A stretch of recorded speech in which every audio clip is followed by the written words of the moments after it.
સિંહણ જેવી માતા હશું, વાઘણ જેવી માતા હશું, તો વાઘનું બચ્ચું હોય જેમ તેમ હોય, નાનું હોય તો મતલબ ગર્જના કરે,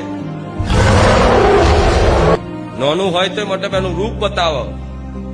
તો તમે મારા ભક્ત બન્યા હોય, અર્થાત મારા દીકરા બન્યા હોય, મારી દીકરી બને હોય, તો મારે તો એવા જ રાખવા હોય ને કે એને કોઈ જાતનો ડર જ ના. ઉપરથી તમે નીકળો ને તો કોક ડરી જાય તમને ન જોઈ.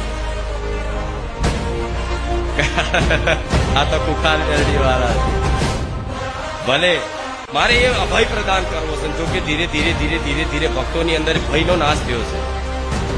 શું ધીરે ધીરે ભયમાં નાશ થયો છે. જે પેલા ચિંતાઓ વધારે થતી ને, શું થશે શું થશે શું થશે શું થશે શું થશે, એ ચિંતાઓ ધીરે ધીરે ઓછી થઈ ગઈ હશે. જે 12,000 ધામ અહીં આવતા હશે મારી આ પ્રવચન